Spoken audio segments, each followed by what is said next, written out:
My name is Glen Olino. I'm 61 years old. I was born in La Union, San Fernando. I'm looking for my father. Mr. Glen Olino had seen one of our online videos and reached out to the Leah and Blair Slog. And as myself and Leah May had only just moved to Olongapo, we went round to see Glen. He had insisted in feeding our whole family, and he put on a great spread for us. And yes, Filipinos are well known for their kind hospitality. But this gentle giant of a man was about to tell us a heartbreaking story. There was an air base in La Union. Yes. I never been there. Right. But I know it's have a base there, and also in Baguio. Right. So What year was this? I born in 1963. Maybe my father is there 1962 to 63, like that. Maybe he's stationed there, or just I think he's at Air Force. I don't know if the relation of my mom is, one night stand like that. She died at age of 36. She becomes a alcoholic. No, sir. I'm only in second year high school and not finished second year high school because my mother died early age. She died at 36 years old. So she's the one to provide my allowance before, like that. And then, so I have to work because she already passed away. I have to work as a stevedoring in military base. From what age did you start working? 17. 17? Yes. I think my mom died I'm 16, right? That 17, 16. You got a job at the U.S. Naval Base? Stevedoring. Stevedoring. When the ship arrived, we're the one to clean the ship or paint the ship, right, like that. Can you remember what the salary was back then? 14 pesos. Per day. How old are you now?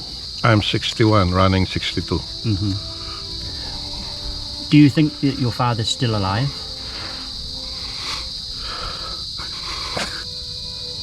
I wish, because I just want to see his face, and then I want to ask him if he really knows he have a son, because I'm also a man. If I have a son,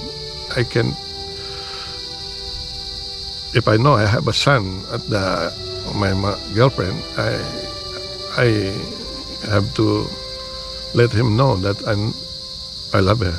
So I just want to know and ask him, you know that you have me? Or, some military is just one night stand. Glen would go on to tell us what it feels like growing up without his father.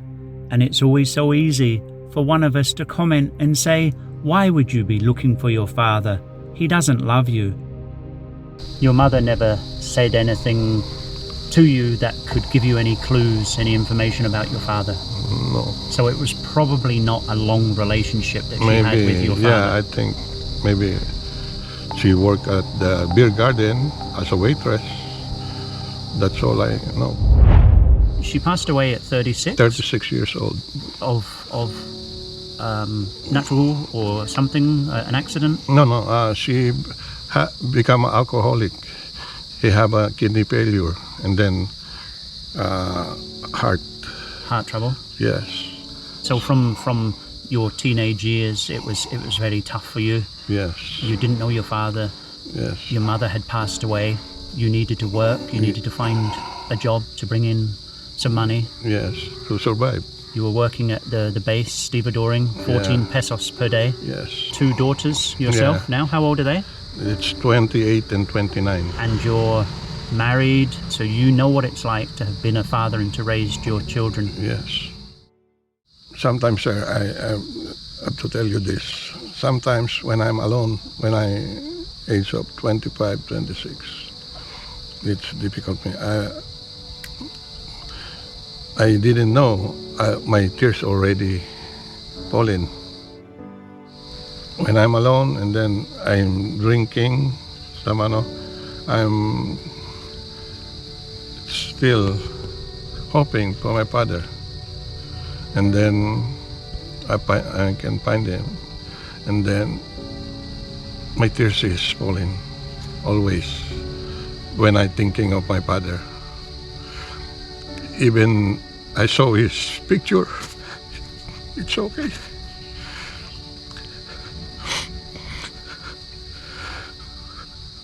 You don't know what your father looks like? There's never been any photographs or any pictures, no letters? No. So it's hard for me. It's hard for me to. Why my half of my life is half of my. It's hard. I can explain it. It's hard for me until now. I'm emotional when I'm talking like that. Would you be happy getting to know cousins from the DNA matches when they come back? I love to know the side of my father, my bloodline.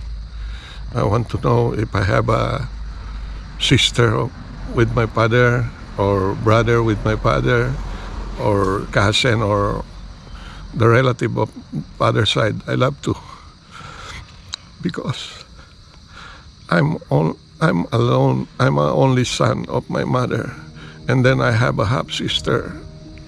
We just two of us. I love to know if I have a cousin or brother or sister with my father. Or my father is still alive right now. I think he's already more than 80 years old. I wish he's still alive, so I can see his face and I can compare my face with him. And this is what all of the fatherless Amerasians from Olongapo are looking for. Their true identity, who they are, where they came from, and who is their father. So you came last week for the DNA test with some other Amerasians that were there, and now you've joined the Amerasian group as well? Yes, sir. So you've got a support group now of other Amerasians who Yes. have grown up in the same situation as yourself, so there's other people that you can share your story with? Waiting this for a long time to have someone, you, Sir Blair and Ma'am Leah, to help me to find my father. If not succeed right now, maybe in your body in America can. Caleb, the genealogist. Yeah, the genealogist, because it's very important to me to find out who am I and then who's my father is, just to see his face, even though picture. But I wish he's still alive right now. I know he's more than 80 years old right now, and then I can ask him if he's still alive. Did you know you have a son in Philippines? Thank you for sharing your story with us today. I'm so hopeful for you that we get DNA results, positive DNA results back for you, that we get a father-son match, and if not, we get a cousin match or any relatives. I'm hoping Caleb, our genealogist in America, will be able to help trace your ancestry, put together an ancestry DNA tree for you, and he can find out who your biological father is. So we wait, guys, for the next 6 to 7 weeks, and we pray that Glen will be able to trace his roots and find his biological father. So all the best, Glen, and we'll get back to you in 6-7 weeks as soon as we get the DNA results back. Thank you, sir. Thank you, Ma'am. Grief is like the ocean. It comes on waves, ebbing and flowing. Sometimes the water is calm, sometimes it is overwhelming. All we can do is learn to swim.